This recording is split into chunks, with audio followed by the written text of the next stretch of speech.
સર્વે વાલા વાલી મુખ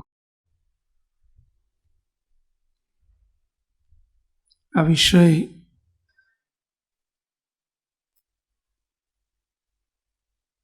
આપણા સૌના માટેનો છે, કારણ કે અમે પણ આ પાત્ર ભજવીએ છીએ.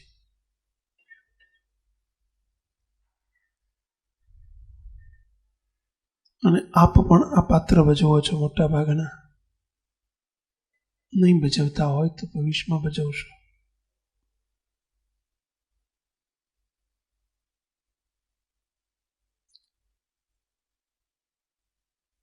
બહુ જ એક અગત્યનું પાત્ર છે, વાલીનું પાત્ર. એટલે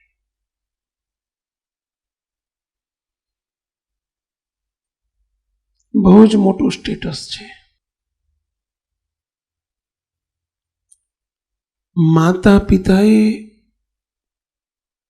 આ સ્ટેટસને કેવી રીતે શોભાડવું એ બહુ જ મહત્વની બાબત છે. અમને અમારા ગુરુજી કાયમ એક વાત કહે છે કે થવું સહેલું છે, પણ સાધુતા યુક્ત સાધુ થવું ને એ અઘરું છે. વસ્ત્ર પહેર્યું એટલે સાધુ કહેવાય, ત્યાગ કર્યો એટલે સાધુ કહેવાય, પણ સાધુતાના ગુણ આવવા ને, સાધુતા આવવી ને,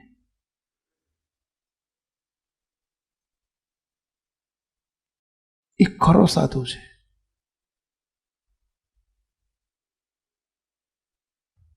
એમ મા બાપ સંતાનને જન્મ આપે એટલે ઓટોમેટિક વાલી બની જાય છે. પરંતુ વાલી બન્યા પછી, જેમ સાધુ થયા પછી સાધુતા આવવી ફરજિયાત છે. કિંમત સાધુની નથી, સાધુની સાધુતાની કિંમત છે. એમ કિંમત વાલીની નથી, વાલીના ગુણો પ્રાપ્ત કરવા હોવા એ જરૂરી છે. બાકી જન્મ બાળકને આપ્યો એટલે વાલી થઈ ચૂક્યા. પરંતુ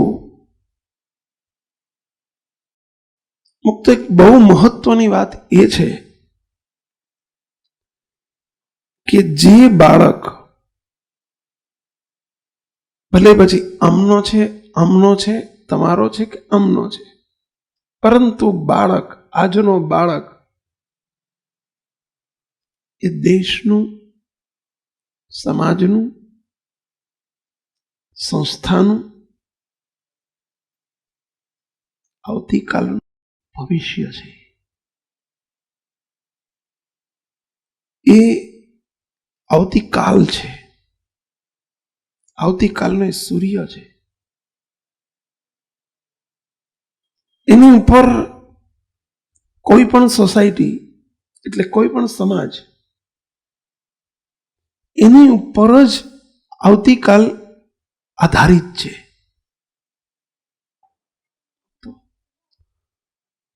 સમગ્ર જવાબદારી શિક્ષકોની, વિદ્યાર્થીની, બાળકની પોતાની ના, વાલીની સવિશેષ છે. બહુ જ મોટી ભૂમિકા છે આપ સૌની વાલી તરીકેની. બહુ ધ્યાનથી પહેલા એ ભૂમિકાને સમજજો. મુક્તો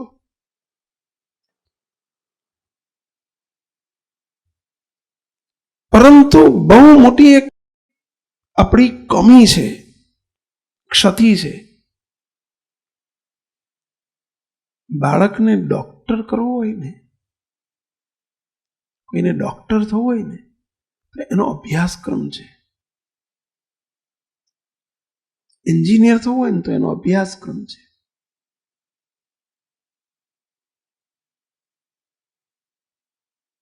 તમે જો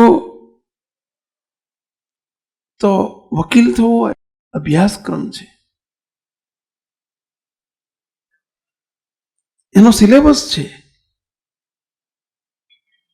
અને સિલેબસ ભણ્યા પછી એની પદવી મળે કે હવે આ ડોક્ટર, હવે આ વકીલ, હવે આ એન્જિનિયર. પરંતુ સર્વથી શ્રેષ્ઠ પદવી છે વાલીની. દુઃખની વાત છે કે એનો કોઈ અભ્યાસક્રમ જ હજુ સુધી ચાલ્યો નથી. કોઈ યુનિવર્સિટી નથી, કોઈ સ્કૂલ નથી, કોઈ કોલેજ નથી દેશની અંદર, અને એનો કોઈ અભ્યાસક્રમ જ બહાર પડ્યો નથી. જન્મ આપે એટલે વાલી, બાળકને જન્મ આપી દીધો એટલે વાલી. તરીકેની કોઈ કોલેજ નથી, કોઈ સ્કૂલ નથી, ક્યાંય ભણવા જવા નથી, કંઈ શીખવાનું નહીં, એનો કોઈ સિલેબસ નથી હજુ સુધી. અને સ્ટેટસ મોટામાં મોટું, જેને વાલીના હાથમાં બાળકોનું ઘડતર છે ને ઘડાયેલો બાળક એ આવતીકાલનો દેશનો નેતા છે, એ આવતીકાલની સવાર છે, અને એ વાલી માટેનો કોઈ સિલેબસ નહીં. આપણી દેશની બહુ મોટી ગંભીરતા છે.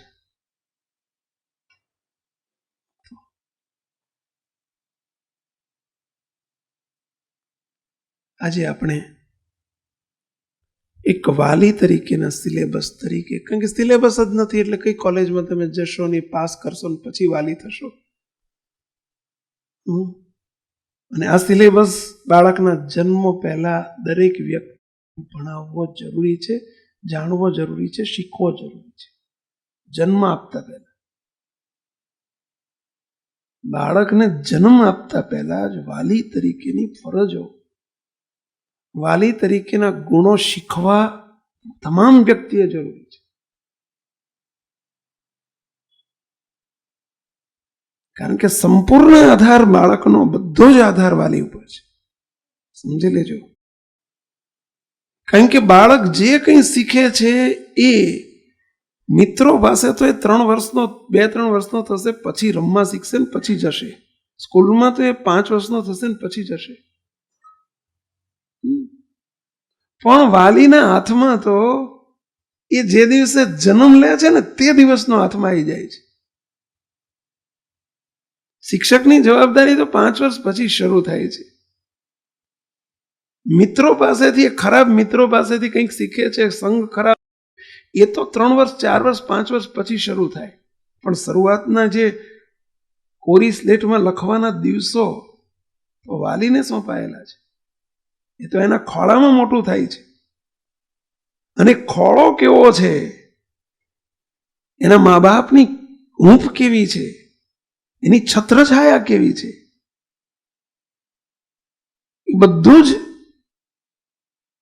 એ કુમળી અવસ્થામાં શીખે છે આપની પાસેથી, વાલી પાસેથી. એમાંથી એને શીખવાનું છે. પછી આપણે શિક્ષકોનો વાંક કાઢશું, શિક્ષણ પ્રથાનો વાંક કાઢશું, મિત્રોનો વાંક કાઢશું, સમાજનો વાંક કાઢશું. આપણે મોટે ભાગે વાંક બહારનો બજાજ કાઢીએ છીએ કે આજનું શિક્ષણ જે પ્રકારનું છે, આજનો સમાજ જ એવો છે, આજની શિક્ષણ પદ્ધતિ એવી છે, આજનો કુસંગ છે, એના લીધે અમારા બાળકો બગડે છે. આપણે વાંક કાઢીને વાલીઓ છટકી જઈએ છીએ. આ વાત તમારા માટે જ નથી હો, હું પણ એક વાલી છું, આ સ્વામી પણ વાલી છે, અમે પણ આમાં ભેળા છીએ. આ જેટલી વાત કરું છું ને તમામ વાત અમને પણ લાગુ પડે છે. એટલે આપ એવું નહીં સમજતા કે આ વાત તમારા માટે જ કરું છું. હું તો એમ સમજીને કહું છું કે આ મારા માટે જ કરું છું. આ જેટલી જવાબદારી વાલી તરીકે તમારી છે એથી વિશેષ જવાબદારી અમારી છે. હમણાં કહ્યું ને કે તમે તો 2-5 બાળકોના વાલી હશો. તમારા બાળકો કેટલા? 2-3-4 હોય, 2-3 બાળકો, 2-3-4 બાળકો હોય. અમારા સ્વામી 250 વાલી છે.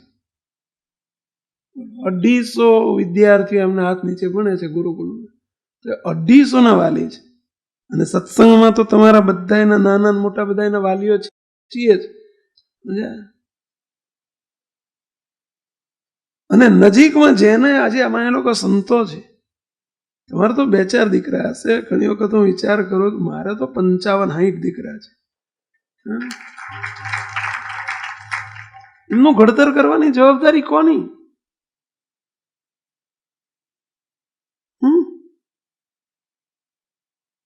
તો અવશ્ય અમને પણ લાગુ પડે છે. તો વાલી તરીકેનું શું શું ક્વોલિફિકેશન મૂકતો, અને એ સમજતા પહેલા આપણે એક વાતને જરા એક બનેલો પ્રસંગ સાંભળવો છે. બહુ ધ્યાનથી સાંભળજો. આપણામાં જે કંઈ કસર હોય ને, બેઠા છીએ આપણે માત્ર ઇન્ફોર્મેશન માટે નથી બેઠા. જો નોટ પેન લાવ્યા હોય તો નોંધતા જજો, કે નોંધવા જેવું લાગે તો. કારણ કે બધું, અને એમાં તમે તો બધા જો બાળકોનું માઇન્ડ છે ને કોમ્પ્યુટરાઇઝ હોય, એટલે બધું બ્લેન્ક, બધું અંદર હોય. હાર્ડિસ્કમાં જગ્યા ખૂબ હોય, અને આપણી હાર્ડિસ્ક તો એટલી બધી ફૂલ ભરી ગયેલી હોય ને, એટલે આ બધું કશું યાદ ના રહે કંઈ આપણને, સમજે.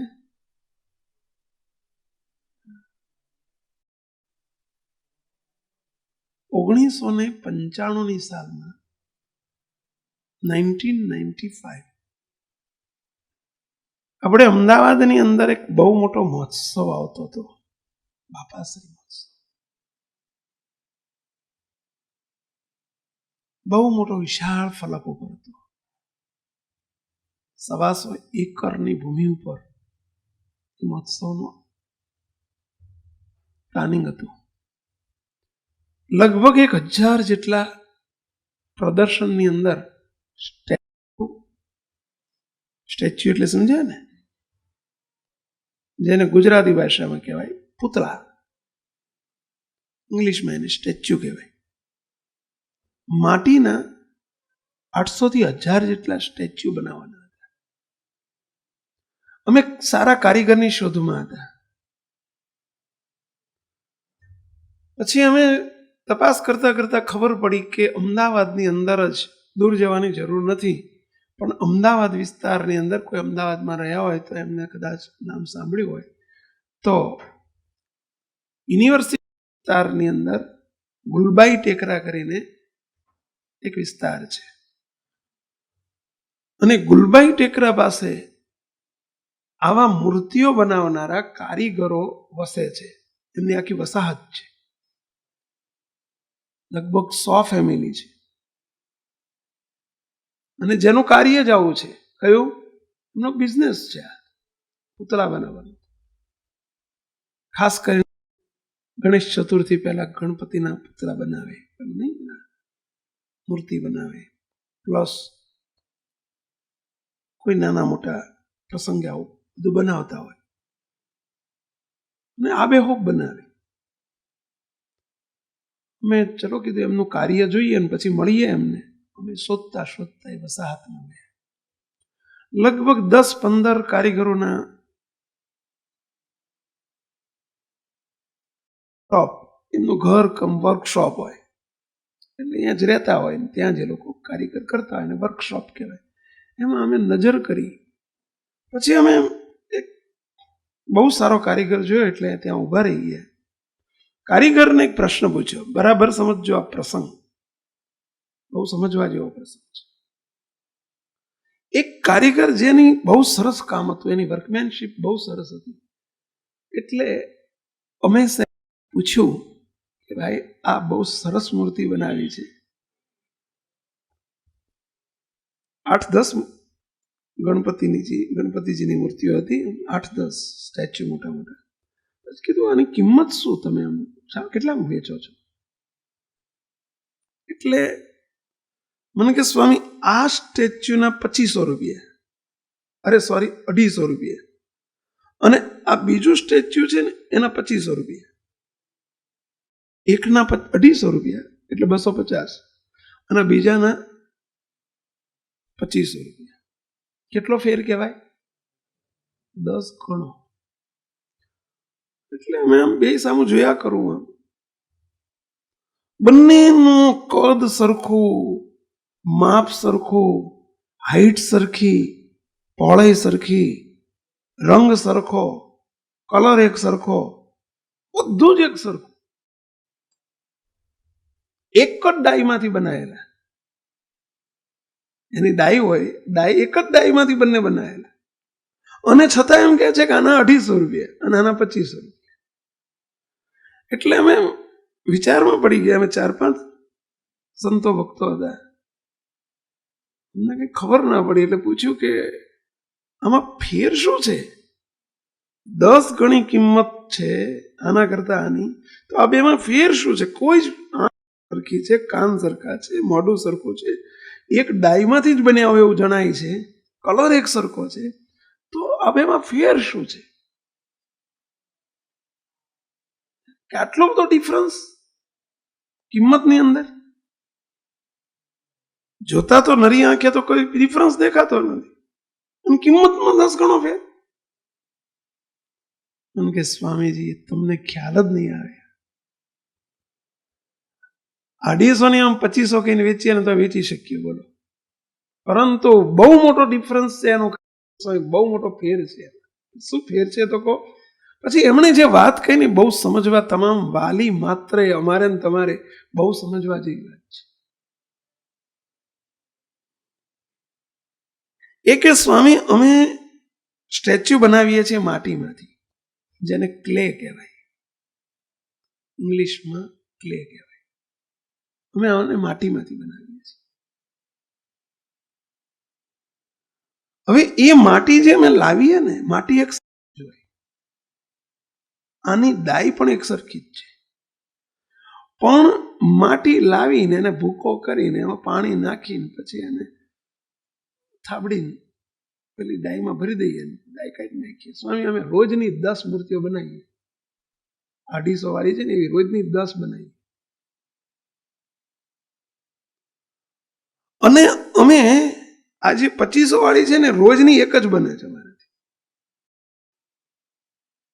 આ 10 બનાવીએ છીએ, આ રોજની એક બને છે. કેવી બનાવવામાં શું ફેર? બસ સ્વામી એ જ કેવું છે. જે માટી આવે છે એ માટી તો એક સરખી છે, પરંતુ આ જે 2500 વાળી છે ને એ માટીને અમે એટલી બધી કેળવીએ છીએ, એટલી બધી કેળવીએ છીએ. મેં કીધું શું કેળવો? તો માટીને કેળવવાની હોય. મને પછી એને મને બાજુમાં કામ ચાલતું વર્કશોપ, ત્યાં લઈ ગયા. પછી કે જો સ્વામીજી આ માટીના માટી, આ 10 સ્ટેચ્યુ બનાવીએ ને રોજના 250 વાળા, એ માટી છે, એને ખાલી ભૂકો કરીને ભરી દેવાનો. ગાંગડિયું હોય ને ગાંગડા હોય ને બધું હોય, અને એને સહેજ ભટકાય ને તૂટી જાય. પણ સ્વામીએ આજે 2500 વાળી માટી, જો ચલો લઈ જાઓ બાજુમાં, પાછળ લઈ ગયો. એ કે માટીને અમે પહેલા તો ઝીણો કરીએ, ચાળણીથી ચાળીએ, પછી પાછો ભૂકો કરીએ, પછી એને કપડાથી ચાળીએ, એટલું કપડાથી એ માટીને ભૂકો કરીને ચાળીએ, પછી એને અમે પાણી નાખીને 2-3 દિવસ સુધી પલાળી રાખીએ, અને પછી ગુંદીને અંદર ગુંદીએ, જેમ પેલો લોટ બાંધે ને, ભાખરીનો લોટ બાંધે ને કેમ અમે એની પર એને ગુંદે, રોટલીનો લોટથી આમ એને સ્વામી અમે બરાબર ગુંદીએ, એટલી બધી કેળવીએ, લીસી એવી કરી નાખીએ. સ્વામી અમારે સવારથી સાંજ સુધીમાં એક મૂર્તિ, પછી એને અમે ડાઈમાં નાખીએ તો એક મૂર્તિ માંડ બને.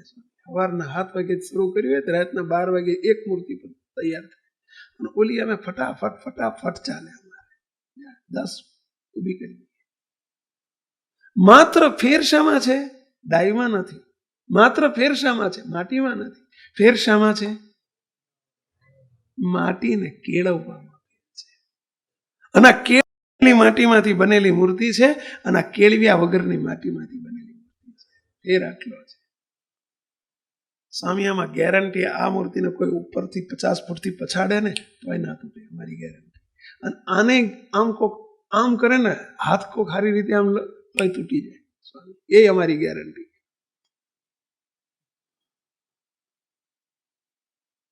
બસ આ વાત એને કરી તો જોતો રહી ગયો કે મારા શું આમાંથી આપણે શું વાલી તરીકે શું શીખવાનું કહો જાય? કહી શકશો આમાંથી કોઈ? ચલો, હમણાં જ કહ્યું કે આ આપણા બધા માટે બહુ જરૂરી છે. ચલો, શું આમાંથી મેસેજ મળે છે આપણને? મેસેજ એટલે સંદેશો. આમાંથી શું સંદેશો મળે? એના કહેણ ઉપરથી, એના સ્ટેટમેન્ટ ઉપરથી એનીબડી કોઈ મેસેજ લઈ શકો છો? ચલો કહી શકો છો? પ્રયત્ન કરો. આપણે વાલી કોણ કહેશો? આટલા જ વાલીઓ છો કે મેસેજ લેતા નથી ફાવતું? કહો, પ્રયત્ન કરો. બેઠા બેઠા બોલો, વાંધો નહીં.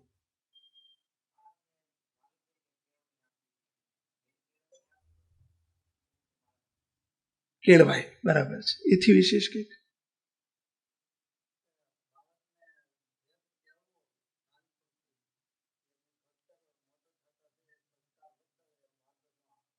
ચલો, હજુ કંઈક વિશેષ? ચલો, અહીંથી ક્યાંકથી આંગળી ઊંચી થઈ આપો.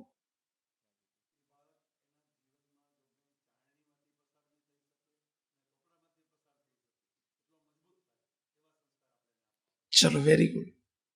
એનીબડી? કો મહારાજ.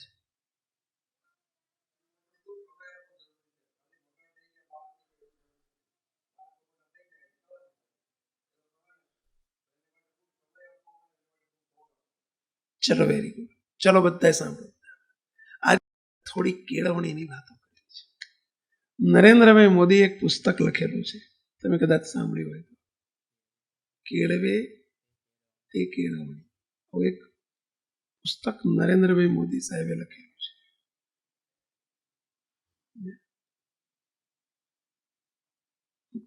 આજે એવી કોઈ કેળવણીની જરૂર છે. એણે કહ્યું કે અમે માટીને કેળવીએ છીએ અને કેળવેલી માટીમાંથી બનેલું સ્ટેચ્યુ છે. આપણે પણ બાળકો કેળવવાની જરૂર છે. એમણે કહ્યું એ સાવ સાચું છે કે બાળક તો મોટા તો એની મેળે ખાશે, પીશે, ભ્રમશે, ભણશે, એટલે મોટા તો થઈ જશે. પણ કેળવાયા વગરના બાળકો તમને જ નુકસાન કરનારા છે. અને કેળવણી ક્યાંથી લેશે? આજનું શિક્ષણ કહેવાય છે ને કે ભણ્યો પણ ગણ્યો નહીં. આવું તમે આપણે જ બોલીએ છીએ, બરાબર છે. અને ખાસ કરીને મોટી ઉંમરના દાદાઓ આ બોલતા કે તું ભણ્યો ખરો પણ ગણ્યો નહીં. ગણતર એટલે શું? ભણતર અને ગણતર. આ ભણતર એટલે શું ને ગણતર એટલે શું? જે સ્કૂલમાં મળે છે કહેવાય ભણતર, અને વાલીને જે આપવાનું છે ને એ કહેવાય ગણતર. એને કહેવાય કેળવણી. એ કેળવણી આપવાની જવાબદારી, એ ગણતર આપવાની જવાબદારી આજનું શિક્ષણ અને શિક્ષણ શાસ્ત્રીઓ નહીં રાખે, તો આજની સ્કૂલો અને કોલેજો નહીં કરે. એ વાલી તરીકે આપણે જ કરવું પડશે. એને બાળકને કેળવવાની જવાબદારી આપણી. એમ ન સમજશો કે સારામાં સારી સ્કૂલમાં મોકલીશું અને સારામાં સારી ફી ભરી દઈશું, સારામાં સારા સાહેબનું ટ્યુશન અપાઈ દઈશું એટલે બાળક બહુ હોશિયાર થઈ જશે. હા, એ ભણવામાં હોશિયાર થઈ જશે, ભણતરમાં થશે, ગણતરમાં મીંડું જ રહેશે. એની કેળવણી નહીં થાય. કેળવણી સ્કૂલમાં નથી અપાતી. સ્કૂલોની અંદર શિક્ષણ અપાય છે, કેળવણી નથી અપાતી. કોલેજોની અંદર શિક્ષણ અપાય છે, કેળવણી નથી અપાતી. અને કેળવણી આપવાનું કામ જ એનું છે. જે બાળકને કેળવે એનું નામ જ વાલી. એ કેળવણી કેવી રીતે અપાય એ આજે આપણે જોવું છે કે બાળકને કેળવણી કેવી રીતે અપાય. કારણ કે એનો કોઈ સિલેબસ તો છે નહીં, એટલે આપ ભણ્યા તો છો નહીં. આ સુધી સારું એનો સિલેબસ જ હજુ તૈયાર નથી. જરૂરી છે, વેરી વેરી વેરી ઇમ્પોર્ટન્ટ વસ્તુ છે. હજારો એન્જિનિયર તૈયાર થશે, હજારો ડોક્ટરો તૈયાર થશે, પણ એક વાલી તૈયાર થવું ને, વાલી તરીકે કેટલી મોટી સેવા થઈ ગઈ. હવે વાલીએ કેવી રીતે કેળવણી પોતાના બાળકોને આપવી જોઈએ? આપણી શું ફરજ છે વાલી તરીકે? શું જરૂરી છે બાળકને આપવાનું? માત્ર બાળકને ભણાવવું સારી રીતે અને સારા કપડાં આપી દેવા એટલું મહત્વનું નથી. વાલી તરીકેની આપણી કઈ કઈ ફરજો છે? પહેલી ફરજ, જો નોટ પેન હોત તો કેટલું કામમાં આવે.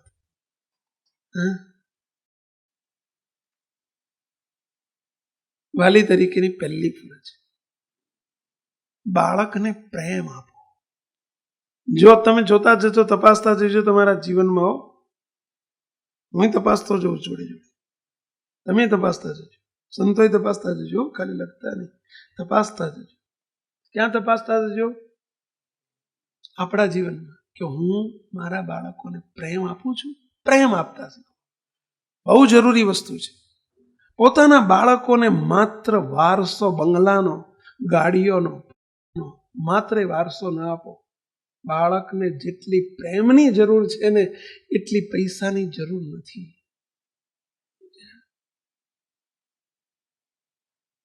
પ્રેમનું ભૂખ્યું છે.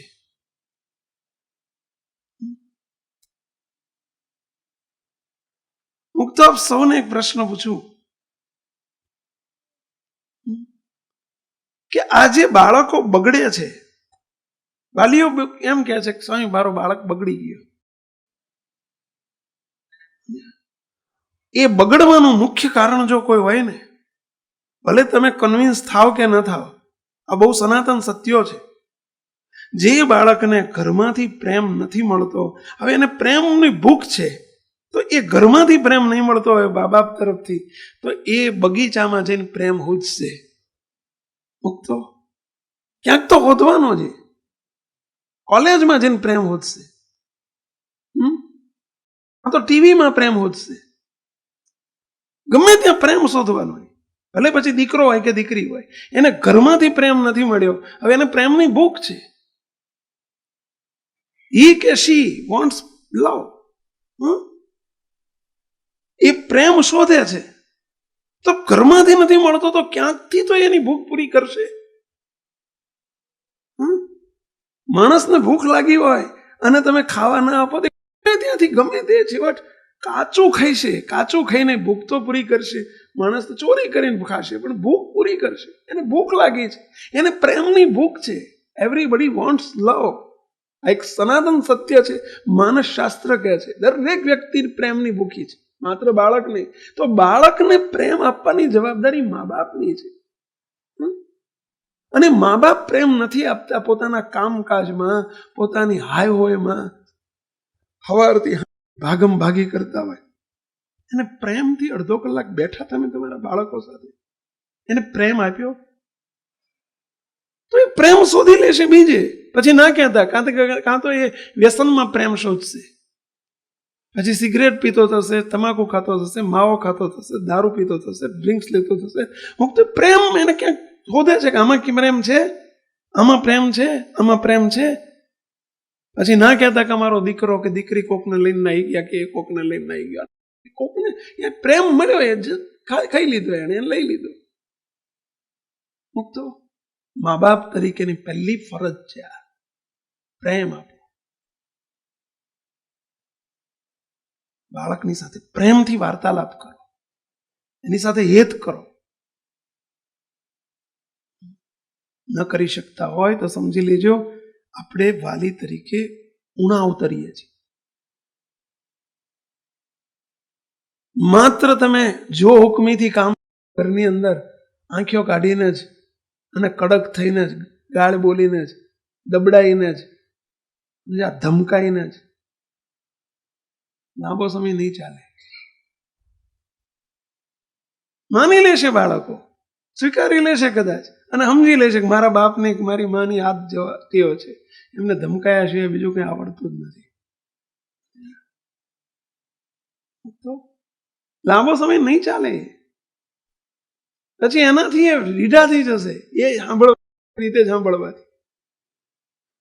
અને જે કામ પ્રેમથી ન થાય ને, પ્રેમથી થાય ને, એ બીકથી ના થાય, ડરથી ના થાય, જો હુકમીથી ના થાય, હુકમથી ના થાય.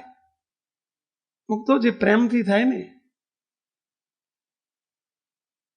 સ્વામિનારાયણ ભગવાને મોટા મોટા વડતાલના જોબન પગી જેવાને જો જીતી લીધા હોય ને, કે મોટા મોટા લૂંટારાઓને વિધિ નાખ્યા, શરણે લીધા હોય, તો સત્તાથી નથી લીધા,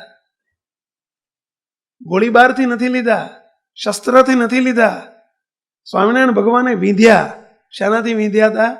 પ્રેમથી વિંધ્યા. તો દ્રષ્ટાંત અમે ઘણી વખત આપીએ છીએ કે સદગુરુ સ્વામિનારાયણ ભગવાનના મહાસમર્થ સંત સદગુરુ ગોપાળાનંદ સ્વામી, ત્યાં ઉપર પહેલી મૂર્તિ છે, આ બાજુ સ્વામિનારાયણની આ બાજુ પહેલી જ ઉપરની મૂર્તિ ગોપાળાનંદ સ્વામી. પોતે વડતાલ રહેતા અને ત્યાંથી અવારનવાર જુનાગઢ જતા અને જુનાગઢની અંદર પધાર્યા છે. અને જુનાગઢનો બાબુ હાટી નામનો ભયંકર તમામ લખણે પૂરો ભયંકર શિકારી કહેવાય. બધી રીતે પૂરો લૂંટ કરે, લૂંટફાટ કરે, ચોરી કરે, વ્યભિચાર કરે, દારૂ પીવે, માંસાહાર કરે અને શિકાર તો એને પડે પડે કરે. આટલો ભયંકર રીતે લખણે પૂરો, આખા જુનાગઢમાં પ્રખ્યાત. નાનું છોકરું એને ન ઓળખે એવું ન બને, ઉતાર તરીકે ઓળખ્યો.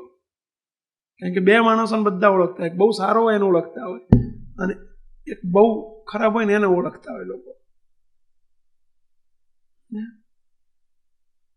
એ માણસ કોઈ રીતે બધા, કોઈ સાંજે 6 વાગ્યા અંધારું થાય ને એટલે એની વાડી બાજુ કોઈ બેન દીકરી જઈ ના શકે. બોલો, આટલો બધો ભયંકર માણસ. સદગુરુ ગોપાળાનંદ સ્વામી એની વાડીમાં સામેથી કહે છે કે મારે તારી વાડીમાં પધરામણી કરવી છે.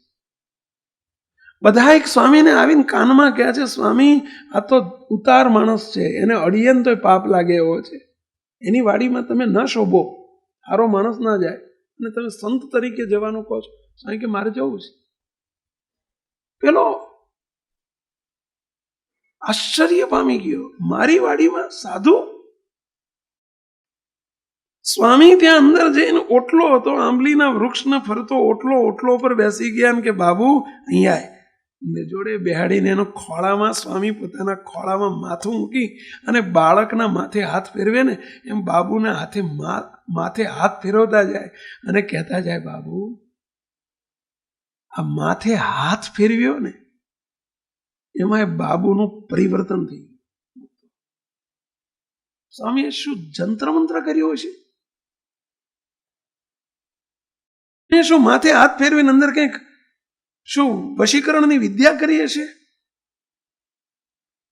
તો ના, એ વશીકરણ શું હતું? પ્રેમ એ વશીકરણનું કામ કરે છે. અને માથે હાથ ફેરવીને પેલો બાબુ જોતો રહી ગયો, મને જિંદગીમાં મારી માએ કોઈ દાડો માથે હાથ નથી ફેરવ્યો, અને આ સાધુ, માં જેવા સાધુ મને ખોળામાં માથું મુકાવીને મારા હાથે, આખી દુનિયા જોડે રહેલા સાધુ ને હરિભક્તો એમ કહે છે કે સ્વામી આને અડાય નહીં, પાપનો પર્વત છે, એને અડાય નહીં. અને એને સ્વામી ખોળામાં માથું મુકાવી અને માથે હાથ ફેરવતા જાય, બાબુ બાબુ બાબુ કરતા જાય. એ બાબુને જે પ્રેમ મળ્યો ને, અને બાબુ ખોળામાં હાથ મૂકીને હાથ જોડીને બોલતો જાય, સ્વામી સ્વામી આપ કહો એમ કરીશ. સ્વામી પૂછતા જાય, હું કહું એમ કરીશ બાબુ? હાથ ફેરવતા જાય, સ્વામી આપ કહો એમ કરીશ. બોલો, એક જ અવાજમાં એમ કે આપ કહો એમ કરીશ. સ્વામી એમ કે હાથ ફેરવતા ફેરવતા, બાબુ આજથી દારૂ બંધ. સ્વામી બંધ. દારૂ બાબુ આજથી માંસાહાર બંધ. સ્વામી બંધ. બાબુ આજથી પરસ્ત્રીનો સ્પર્શ અને સંગ પણ બંધ. સ્વામી બંધ. આજથી શિકાર બંધ. સ્વામી બંધ. જીવન પર્યંત એ મિનિટથી એને દારૂનો સ્પર્શ નથી કર્યો, માંસાહાર કે પરસ્ત્રીનો સ્પર્શ નથી કર્યો, શિકાર નથી કર્યો. એ જ મિનિટે, એક જ સેકન્ડમાં મુક્તો. આ શું કર્યું સ્વામીએ? શું કઈ વિદ્યા વાપરી હતી? શું વાપર્યું હતું? હુકમ નહોતો, બળજબરી નહોતી, ક્રોધ નહોતો, ગુસ્સો નહોતો. શું હતો? માત્ર ને માત્ર સ્વામીનો પ્રેમ. અને પ્રેમથી વિંધાઈ ગયો. તો આપણે આપણા બાળકોને પ્રેમથી વશ કરતા શીખો. જે આપણી પાસે નથી. આપણે જેમ ઓફિસમાં, જેમ કોઈ અમે સરકારી ઓફિસમાં હોય કામ કેવી રીતે લેતા હોય હુકમ કરીને, એમ ઘેર આવીને એ જ રીત ચલાવતા હોઈએ, અથવા તો ઓફિસની કે ધંધાની દાજ ઘેર આવીને છોકરા ઉપર ને બૈરા ઉપર જ કાઢતા હોય. આ એક નિયમ છે. તમે તમારા ઘરવાળા ઉપર ગુસ્સો કાઢો, ઓફિસનો કે બહારનો, અને ઘરવાળા કોની ઉપર કાઢે? પછી છોકરા ઉપર. એટલે છોકરું ઘણી વખત વિચારે કે મારો શું વાંક? તમે, એની મમ્મી એમ કે તારા બાપા મને વગર વાંકે કરે એટલે હું ગુસ્સો કોની ઉપર કાઢું, એટલે મને જ તમે ગુસ્સો કાઢવાનું તમે મને માધ્યમ માનો છો, અને હકીકત છે આ હર ઘરની કહાની છે. નથી બાપ પત્નીને પ્રેમ આપી શકતા, એટલે નથી પત્ની બાળકોને પ્રેમ આપી શકતી. મુક્તો અને પરિણામે ભોગ કોણ બની જાય છે? બાળકો. આવું બને છે ક્યારેય? સંમત છો? કોઈ સાંભળતું નથી અહીં, કોઈને અમે જેને આપણે કોઈને જોઈ જાય ને બીક લાગતી હતી કોઈ નથી અહીંયા. સાચી વાત છે. તો શા માટે આવું કરો છો? ઘરમાં હસતું મોઢું લઈને આવો ને. બાળકોને આમ જોઈશો, છોકરું દોડતું આવે ને ઘણી વખત, અને નાનું બાળક તો બહુ જ એને કેટલું મા પપ્પા આવે એટલે પપ્પા પપ્પા. સ્કૂલમાં કંઈક બન્યું હોય ને તો પહેલા સમાચાર પપ્પાને મમ્મીને આપ્યો. કંઈક થયું હોય ને એને કંઈક વિચાર, પપ્પા પપ્પા આજ તો અમે પ્રવાસમાં જઈએ, પ્રવાસમાં, અને અમને તો આજે બહુ ચોકલેટ આપી. ધીમે રહીને એવું કહેવા જાય ને ત્યાં એનો પપ્પો આવીને હવે બેહવા તો દે, પાણી તો પીવા દે. હારો મંડ્યો આવીને મંડી પડ્યો. હવે એને બિચારાને કેટલો પ્રેમનું ભૂખ્યું બાળક છે, અને તમે એને ધડ દઈને તરછોડી નાખો. ખ્યાલ આવે છે તમે એનું કુમળું માનસ કેટલું ચીરમાઈ જાય અંદર, જેમ પેલું ગુલાબનું કળી હોય, પેલી ગુલાબની કે બોગરાની કળી હોય અને જેમ ચીમડાઈ જાય કુમળી અવસ્થામાં, એમ એ બાળકનું માનસ, પ્રેમનું ભૂખ્યું માનસ, એને તમે એકદમ તમે ધુતકારી નાખો. એ બાળકને એક વખત, બે વખત, ત્રણ વખત પછી તમારી કિંમત ઘટતી જશે. એ આવતું બંધ થઈ જશે, તમારાથી ગભરાશે, છેટું ભાગશે. મુક્તો. અને એના પરિણામ તમારે જ સહન કરવાના છે. આવું બનતું હોય તો બંધ કરજો. આ કેળવણી નથી. પહેલો જ બાળકને વાલી તરીકે પ્રેમ આપતા શીખો. એ પ્રેમનું ભૂખ્યું છે. શું સમજાય છે? અમે ખ્યાલ આવે છે? બાળકોને કઈ ભૂખ નથી. બાળકને બિચારાને તમારો પ્રેમ છે. તમે બીજું ઓછું આપશો ને તો ચાલશે. એને પ્રેમ આપો.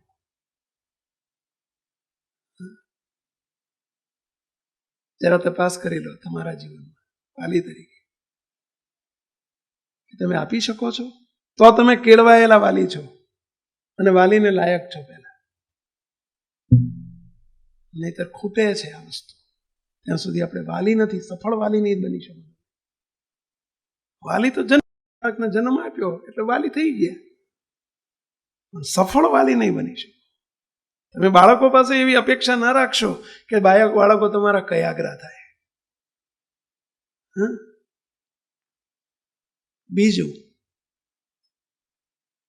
બાળકોને સમય આપો. પ્રેમ આપો ને સમય આપો. તમારો સમય આપો. એના માટે તમે ટાઈમ ફાળવો થોડો. આજના વાલીઓને મોટે ભાગે ટાઈમ નથી. અમારે બાળ મંડળો ચલાવીએ છીએ. આપણે ઓછામાં ઓછા 400 બાળ મંડળો ચાલે છે. 400 ગુજરાતમાં. અમે જે બાળ મંડળોમાં જઈએ ને ત્યાં અમને ઘણા બાળ મંડળોમાં બાળકો આ જ કમ્પ્લેન કરે છે કે સ્વામી, અમારા બાળકોને અમારા માટે ટાઈમ જ નથી. આ સાચી ફરિયાદ હશે બાળકોની? નહીં બોલો? સ્વીકાર નહીં કરો આ વાતનો? આ ફરિયાદ બાળકોની સાચી છે કે ખોટી છે? કેમ બોલતા નથી બધા? મુક્તો. બાળક માટે લાખો રૂપિયા ખર્ચે છે વાલીઓ. અમે જોયું છે નજરે. પણ માટે સમય નથી આપી શકતા. આજના વાલીઓને સમય નથી. એટલે જે તમારી મૂડી છે એને સાચવતા શીખો ને. તમે કોના માટે કમાવો છો? પહેલો તો પ્રશ્ન પૂછો. તમે જે રૂપિયા ભેગા કરો છો, બંગલા બનાવો છો, કોના માટે બનાવો છો? કોના માટે તમે સંપત્તિ ભેગી કરો છો? કોના માટે કરો છો? તમે તો હવે 5-25 વર્ષ જેટલું જીવ્યા એટલું જીવવાનું નથી, તો કોના માટે આ બધું કરો છો? અને એના માટે તમને એક પ્રશ્ન પૂછું. નવી ગાડી લાવ્યા હોય તો એને તમે અડધો કલાક સાફ કરો, તમે ધોવો. સ્કૂટર લાવ્યા હોય તો એને સાફ કરો, એને હાચવો. તમે એટલે છોકરાની કોઈ કિંમત જ નહીં તમને. ગાડી સાફ કરવાનો ટાઈમ મળે અને બાળકને માટે અડધો કલાકનો ટાઈમ તમને નથી મળતો. ગાડી જેટલી એની કિંમત નહીં. સાચી વાત છે. તમે સમજો એના માટે સમય ફાળવો. અમે મુંબઈ ગયા હતા, 7-8 વર્ષ પહેલાની વાત છે. મુંબઈ ગયેલા અને મુંબઈમાં અમારે આવી સભા હતી. સભા પત્યા પછી બધા આમ લાઈનમાં દર્શન કરીને નીકળ્યા એટલે એક ભાઈ પરિચિત, એટલે મેં એમને જોયા, વિનુભાઈ એમનું નામ, વિનોદભાઈ. કીધું વિનોદભાઈ તમે મુંબઈ રહેવા આવી ગયા છો નહીં? મને થોડી ખબર ખરી, પણ મને 5 વર્ષ પછી મળ્યા. અમદાવાદ રહેતા હતા, પછી મુંબઈ રહેવા ગયેલા. 5 વર્ષે અમારો ભેટો થયો. દર પૂનમે વાસના આવતા. મને તો સરનામું નહીં એટલે અમારો કોન્ટેક્ટ બંધ થઈ ગયેલો. આજે વળી 5 વર્ષ પછી મળી ગયા. એટલે કે વિનોદભાઈ તમે મુંબઈ રહો છો નહીં? કે હા સ્વામી 5 વર્ષ થઈ ગયા. કીધું તો તમારું સરનામું આપતા જજો. પછી મને યાદ આવ્યો અમને ગયા એટલે મેં કીધું પેલો તમારો ટેણીયો આવડો તમે લઈને આવતા હતા મંદિરે જોડે, મોટો થઈ ગયો છે નહીં? 12 મહિનાનો 1.5 વર્ષનો લઈને આવતા. મને કે હા સ્વામી હવે તો આવડો થઈ ગયો છે. આવડો શું બતાવે છે? આવડો થઈ ગયો છે. મેં કીધું આવડો નહીં, આવડો નહીં, આવડો બતાવ્યો નહીં. મને કે આવડો થઈ ગયો છે. આમ આવડો થઈ ગયો છે. મેં કીધું કે હું સમજ્યો નહીં આવડો થઈ ગયો. હકીકતમાં આપણે કેટલો બતાવાય કે આવડો થઈ ગયો છે, આવડો થઈ ગયો છે એમ બતાવાય જનરલી એવું. ત્યારે મને એમણે ઊંધી રીતે બતાવ્યું. મને કે આવડો થઈ ગયો છે. મેં કીધું આવડો એટલે શું? કે સમજાણું નહીં. ઉભાર પછી થોડી વાર રહીને જજો, મને જવાબ આપીને જાઓ. મને કે સ્વામી એને મેં હૂતો જ ભાળ્યો છે, મેં ઊભો રહેલો જોયો જ નથી. એટલે હું તમને શું કહું કે હું સવારમાં હૂતો વંચાવું છું, રાતે આવું તાર હોઈ ગયો હોય એટલે હું એનું કાઢું છું. એટલે હું તમને આમ જ બતાવું કે એને ઊભેલો જોયો હોય તો બતાવું. બોલો હવે એને બાળકે, વાલીએ 5-5 વર્ષથી બાળકને જોયો નથી. એ વાલીને સમય જ ક્યાં છે પોતાના બાળકમાં? તો તમે કોના માટે કમાવો છો અને એના માટે સમય નથી તમને? આજની દુર્દશા તો જુઓ. તમે કદાચ એટલું બધું બિઝી નહીં હોય, પરંતુ વાલી પાસે રોજ 1 કલાક વાલીએ બાળક માટે 1 કલાક જોડે બેસીને કાઢવો જોઈએ. ભણાવવા માટે અને પ્રેમ આપવા માટે, સંસ્કાર આપવા માટે 1 કલાક મિનિમમ રોજ એક વાલીએ કાઢવો જોઈએ બાળક માટે, પોતાના બાળક માટે. એક બાળક માટે 1 કલાક, 2 હોય તો 2 કલાક, 3 હોય તો 3 કલાક. બોલો આ કાયદો આવું કહે છે. આપણે તો પૈસા આપી દઈએ, ટ્યુશન રખાઈ લે, મારી જોડે ટાઈમ નથી. તો આજની પરિસ્થિતિ જુઓ.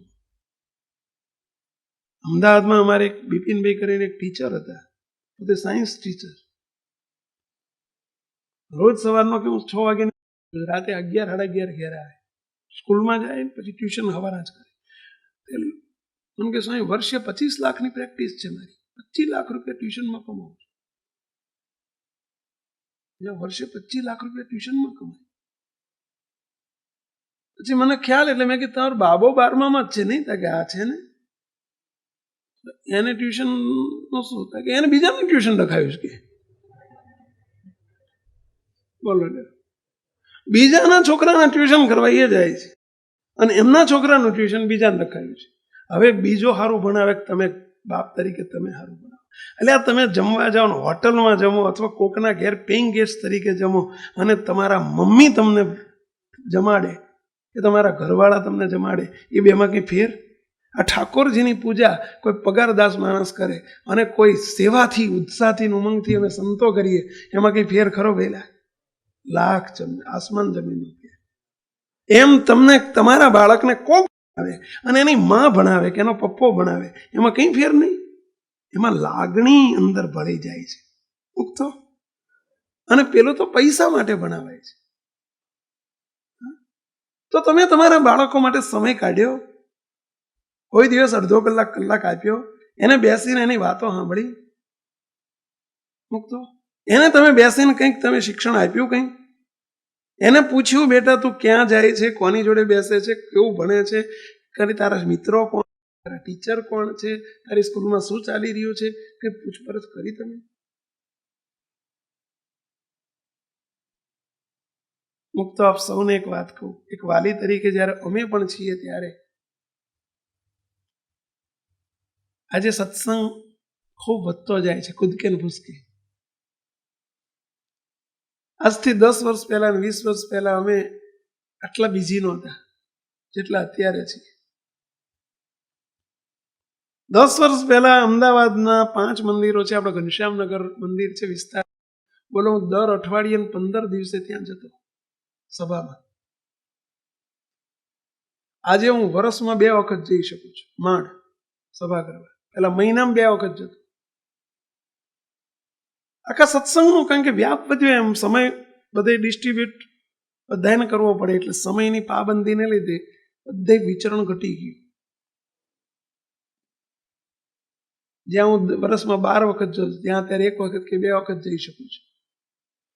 સમગ્ર સત્સંગમાં વિચરણમાં કાપ આવી ગયો. પરંતુ એક વાલી તરીકે વર્ષનું પ્લાનિંગ કરું ને, તો આજે અત્યારે આ ડિસેમ્બરમાં મારે આવતા જાન્યુઆરી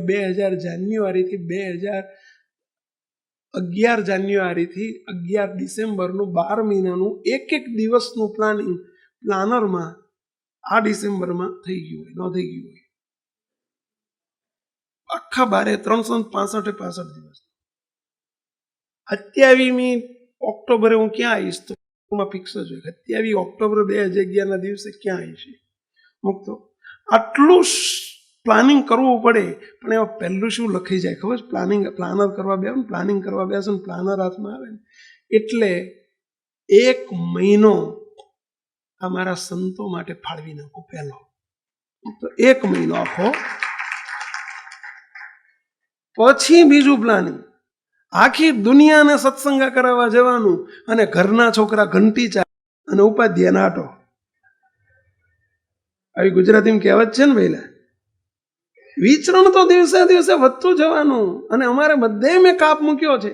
પરંતુ સ્વામિનારાયણ ભગવાનની સાક્ષીએ કહું છું કે મેં સંતોના શિબિરમાં, અમારે 1 મહિનો શિબિર હોય છે, આવતી 19 જાન્યુઆરીથી 19 ફેબ્રુઆરી 1 મહિનો સંતો પાછળ ફાળવી દેવાનું.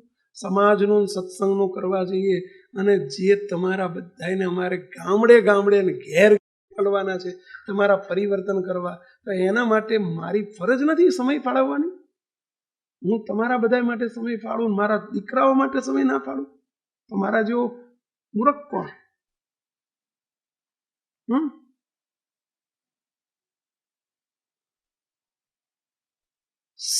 સમય ફાળવો. તમે પણ તમારા બાળકો માટે સમય ફાળવો. ન ફાળવતા હોય તો આજે જ નક્કી કરજો ને ફાળવજો. જો તમારે એની જોડેથી કંઈક આઉટપુટ, તો આ મારે આઉટપુટ જોઈએ છે તો મહિનો ફાળવું છે, સમજ્યા? મારે એમની પાસેથી આઉટપુટ જોઈએ છે. આઉટપુટ એટલે કે મારે એમની જોડે રૂપિયાનું આઉટપુટ નથી જોતું, પણ એ જ્યાં જાય ત્યાં હજારો હરિભક્તોને રંગી શકે એ આઉટપુટ જોઈએ છે મારે. એમનું વર્તન રૂપી આઉટપુટ જોઈએ છે મારે. કારણ કે સ્વામિનારાયણ ભગવાન કહેતા, સંતો તમારું વર્તન વાતો કરશે.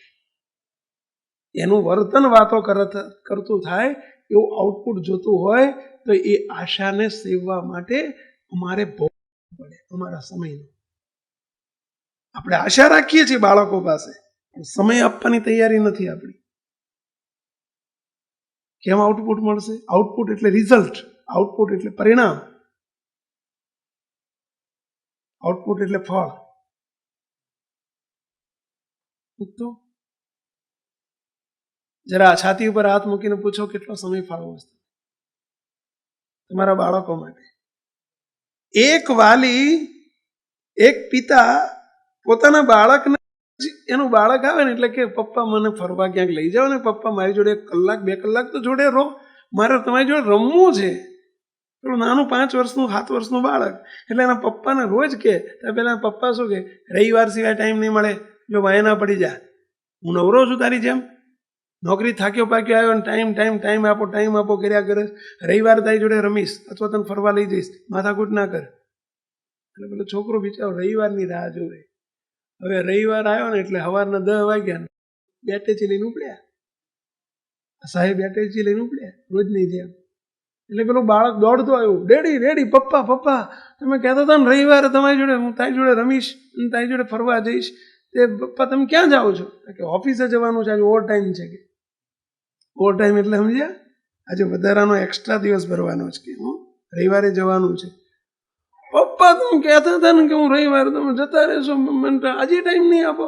નથી ટાઈમ કીધું ને, માથાકૂટ ના કર. એટલે પેલું બાળક કહે છે, એક પ્રશ્ન પૂછું, તમે આજે ના જાઓ તો શું થાય? પેલો બાળક કાલી ભાષામાં બોલે, પપ્પા તમે ના જાઓ તો શું થાય? પેલો બાળક કે, અરે મૂર્ખ, ના જવું તો શું થાય? એમ તને ખબર પડે છે? અરે 500 રૂપિયાનો દિવસ પડે છે, આજનો 500 રૂપિયા દિવસ પડે, 500 રૂપિયાનો દાડો પડે. પપ્પા 500 રૂપિયા મળે તમને? કે આ મને 500 રૂપિયા મળે એટલે જઉં છું. પપ્પા 500 રૂપિયાની જ તમારે જરૂર છે ને? 1 મિનિટ ઉભા રહો ને, અહીં બેસો ને, સોફા ઉપર હું આવું છું. પપ્પાને સોફા ઉપર બેસાડી, તું ક્યાં જાય? હું આવું, 1 જ મિનિટમાં આવું. પપ્પા, છોકરો અંદર 7 વર્ષનું બાળક અંદરના રૂમમાં ગયું, એના સુવાના રૂમમાં, અને એને એના પપ્પાએ ગલ્લો આપેલો, પેલો માટીનો પેલો બોક્સ આપે ને, માટીના ગલ્લા નથી આવતા, ગલ્લા પેટી જેવું, પેલો કુંભ કરેલું એવું, એમાં પૈસા ભેગા કરે, કોઈ 5, 10, 25 રૂપિયા આવે ને અંદર નાખી દે, છોકરો ભેગા કરે. તે ગલ્લો એકદમ એને અંદરની રૂમમાં લઈ જાય ને બહુ દઈને પછાડ્યો, ઉછાડીને અંદરથી નોટો કાઢી અને લઈને આવ્યો. પપ્પા લ્યો, ગણી લો કેટલા રૂપિયા છે. આ તમારા 500 રૂપિયા. તમારે 500 રૂપિયા જ જોતા છે ને? લ્યો, 500 રૂપિયા મારો ગલ્લો ફોડીને લાવ્યો છું, લઈ લો, પણ મને તમારા 2 કલાક આપો. તમને મારા કરતા 500 રૂપિયા અધિક છે ને? લ્યો, 500 રૂપિયા બસ, મને તમારો સમય આપો.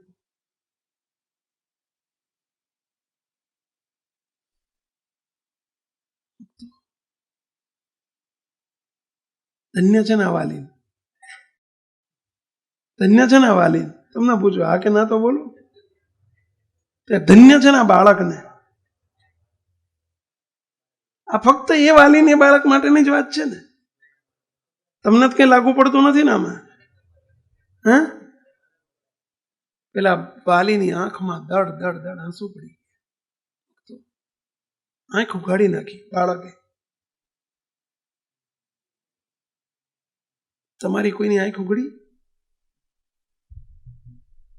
આપણે એ વાલી જોડે કાંઈ લેવા દેવા નથી. તમારી કોઈની આંખ ઉઘડી? કેટલાની ઉઘડી? આંગળી ઊંચી કરો એટલે ઉઘડી હોય. ના ના, આંખ તમારી ઉઘડી હોય તો આંગળી ઊંચી કરો. શું ઉઘડી કહેવાય? ઉઘડી કોને કહેવાય? કહો છો એટલે હા, તો તમારી આંખ ઉઘડી.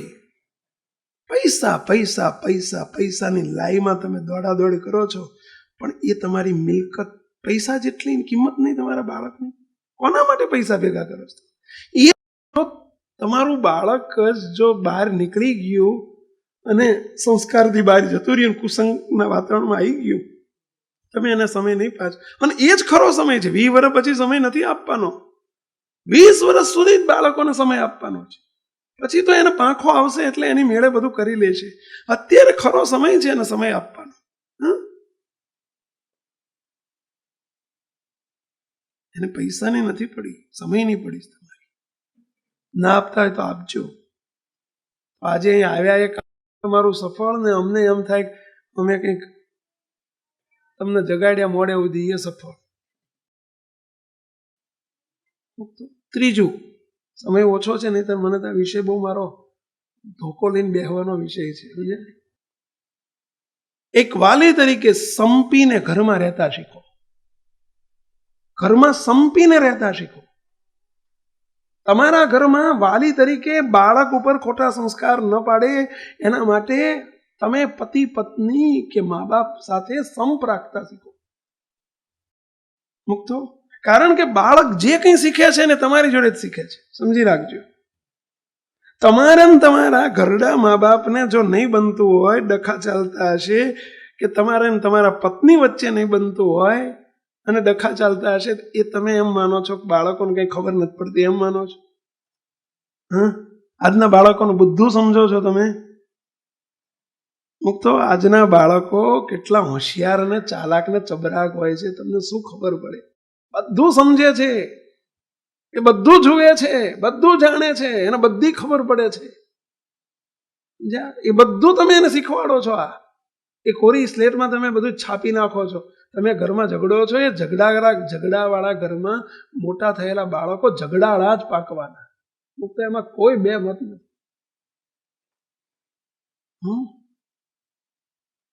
તમે પતિ પત્ની બાળકની હાજરીમાં, એવું નથી કહેતો પછી ઝઘડજો, કરશો જ નહીં, પરંતુ બાળકની હાજરીમાં તો નહીં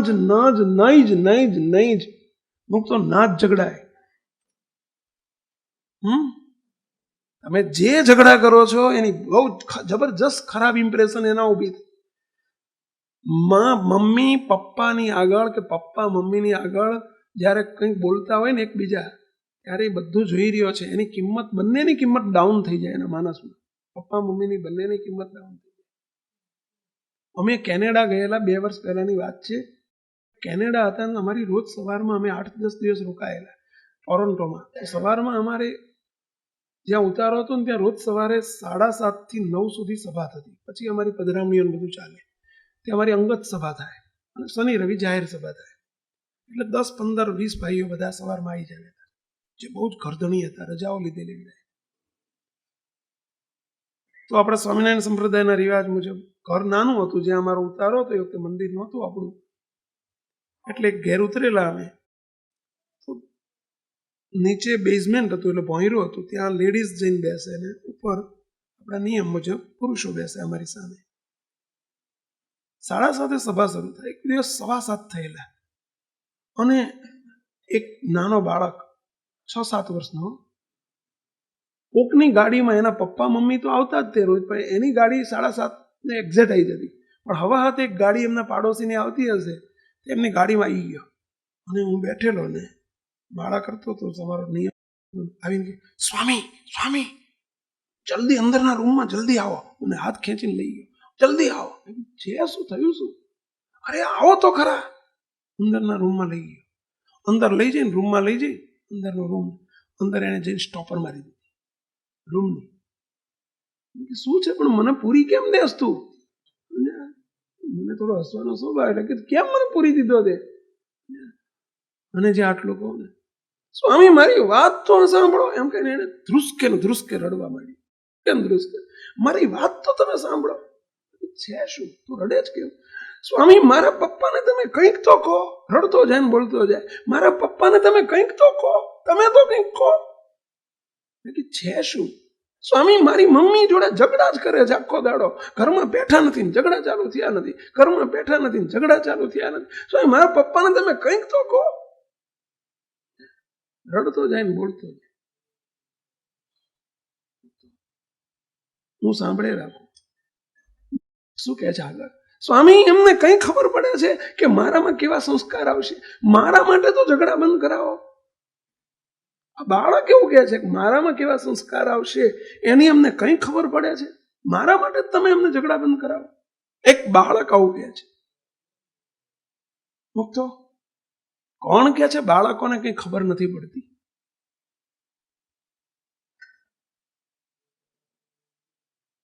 કેનેડાના બાળકની પ્રશ્ન હશે ને, એ છોકરાનો એકનો જ પ્રશ્ન હશે ને? તમને લાગુ કોઈને પડતો નથી ને? કેટલાને પડે છે? હા, તો આ યોગ્ય થાય છે? મુક્ત એ વાલી મોટા કે બાળક મોટા? ધન્ય છે. આપણે કંઈક તો સમજો. તમે કોને કેવા સંસ્કાર આપી રહ્યા છો એની રિફ્લેક્શન બાજુવાળા નહીં પડે, તમારા બાળકોને જ પડશે. એક બીજો એક બનેલી હકીકત ઘટના કહું. આપણા વાસના મંદિરની સામે એક ઘર, સામે જ એ ઘરમાં પતિ પત્ની અને જબરજસ્ત ઝઘડા થાય. 10 વર્ષ પહેલાની વાત કરું છું. અને માર ઝૂડ રોજ. અને સાંજ પડે ને એટલે મહાભારત રચાય અને નિર્લજ્જ થઈને ગાળ્યો બોલે, ગંદી ગાળ્યો બોલે. અને પેલો પછી ભાઈ છે ને પીવે અને પીને પછી મારી કરે અને પછી બૂમો પાડે, હું તને બાળી મૂકીશ, હું તને હળગાઈ મૂકીશ, હું તને મારી નાખીશ, હું તારો ખૂન કરી નાખીશ. આવું પેલો ભાઈ પીન બોલે. એક દિવસ હું જોઈ રહ્યો છું કે એમનો 5 વર્ષનો છોકરો આપણી મંદિરની પાછળનો કમ્પાઉન્ડ છે અને એ કમ્પાઉન્ડમાં એ છોકરો બીજા છોકરા સાથે રમતો હતો અને 2 છોકરા બાજ્યા.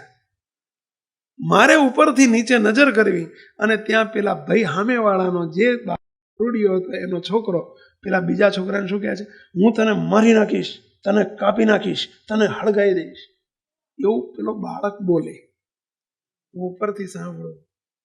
આ ક્યાંથી શીખ્યો કહેશું? આ બાળક 5 વર્ષનો બાળક બીજા બાળકને એમ કહે છે કે હું તને કાપી નાખીશ, હું તને હળગાઈ નાખીશ, હું તારું ખૂન કરી નાખીશ. એ ક્યાંથી શીખ્યો આ શબ્દ? એના પપ્પા બોલે છે ને એને રાત દાડો એ જ સાંભળ્યું છે. અને એક દિવસ બન્યું એવું, એની મમ્મીને સળગાઈ દીધી. બન્યું ખરું. બોલો, સળગાઈ દીધી એની મમ્મી, કેરોસીન છાંટી દોડે દાડે, અમારી દેખતા. બોલો, એ બાળક આજે મોટો થયો છે 20 વર્ષનો, એની મમ્મીને તો સળગાઈ દીધી છે એના દેખતા, બાળકના દેખતા. હું 100% કહું છું, એ બાળક એના પપ્પાને આ જ રીતે મારશે. કહે છે, ઘણી વખત મારી જોડે આવે છે કે મારા બાપે મારી મમ્મીને સળગાઈ મૂકી છે, હું મારા બાપને હળગાઈ મૂકીશ. એ છોકરો કહે છે. તો આ ક્યાંથી શીખ્યો આ બધું? એનામાં ઘાતક વૃત્તિ આવી ક્યાંથી? ઘરમાંથી જ, મા બાપ જોડેથી. તમે જેવું કરો છો ને ઘરમાં, એ બધું જ બાળકો શીખે છે. સમજી રાખજો. આ ત્રીજો પોઈન્ટ. ઘરમાં સંપીને રહેતા શીખો છો. તમારા બાળકોને સંપીલા રાખવા હોય તો. નહીં તો તમે જે વારસો આપો છો ને એ વારસો આપી દીધો, ઝઘડાનો, કુસંપનો. ચોથી નાનકડી વાત,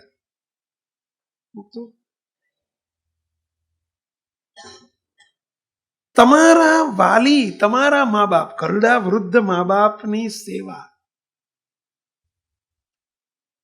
જો તમે કરતા તમારા બાળકો જોશે ને, અહીં બેઠેલાનો પ્રશ્ન પૂછું છું, તમે તમારા ઘરડા મા બાપના પગ કેટલા દબાવો છો?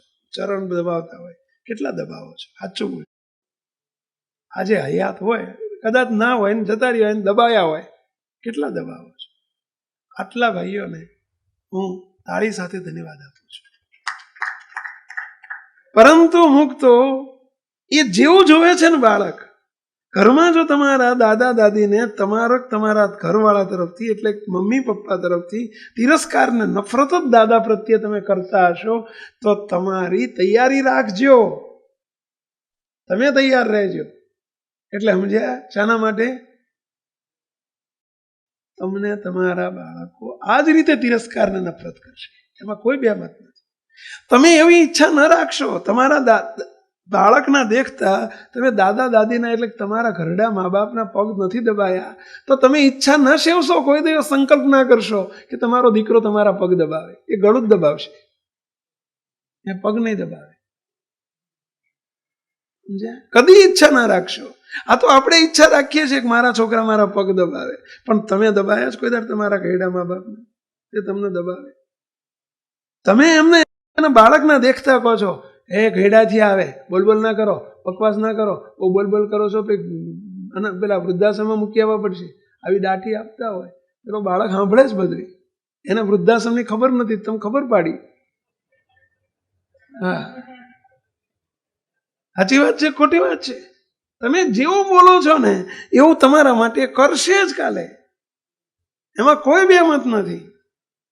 હા, તમે વૃદ્ધાશ્રમ દેખાડશો તો એ તમને એથી વહેલો દેખાડશે. હા, તમે તો 60 વર્ષે દેખાડ્યું, કદાચ 70 વર્ષે દેખાડ્યું, એ 50 વર્ષે દેખાડતો થઈ જશે. તમને સમય ખરાબ આવી રહ્યો છે. મુક્તો ઘણા બાળકો અમે તો જોઈએ છીએ, ગુરુકુળમાં વાલીઓ આવે ને, એટલે ઘણી વખત હું તો હવે તો નવરાશ નથી, ટાઈમ નથી કાઢતો, પણ શરૂઆતમાં વાલીઓ મૂકવા આવે ને બાળકોને ગુરુકુળમાં, એટલે ઘણા વાલીઓનું પૂછું, ઇન્ટરવ્યુ લેવામાં બેવું ને એટલે પૂછું કે તમારે સાચું બોલો, તમારા બાળકને કેમ મૂકી જવું? કારણ કે સ્વામી હારા અહીં હારા કે સમજ્યા, આ ગુરુકુળમાં નાખી ગયા હતા કે માથા કોઈ નહીં, હારો લોહી પી ગયો કે સમજ્યા. મુક્તો તમને તમારા બાળક જોડે સમય નથી એને પાલવવાનો, સમજ્યા, અને તમે ત્યાં નાખી જાઓ છો, તો એ તમને વૃદ્ધાશ્રમમાં નહીં નાખી જાય કે તમે ત્યાં હારા મોટો થઈને? હા, અનાથ આશ્રમ છે કે તમે નાખી જાઓ છો અહીંયા, તો એ તમને નાખી નહીં જાય?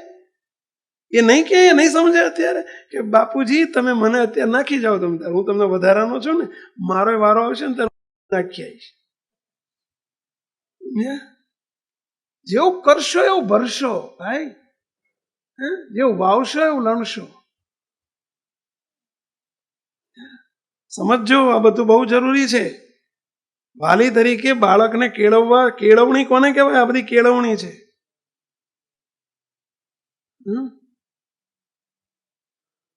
માટે બાળક વાલીઓની, મા બાપની સેવા કરો તો તમારી સેવા એ કરશે. એમની સાથેનું વર્તન સુધારો તો તમારી સાથેનું વર્તન સુધારશે. તો અને છેલ્લી એક વાત કહી દઉં, ઘણા મુદ્દા છે. તમે જો સભામાં અને સત્સંગમાં આવતા થશો તો જ બાળકો આવશે.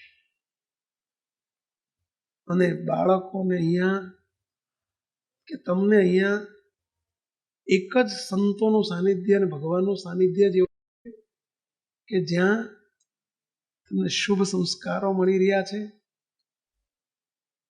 જીવન જીવવાની શૈલી મળે છે, આ લોકોને મળે છે, અને પરલોકે જવાનો માર્ગ પણ સીધો સટ કરી આપે છે સંતો.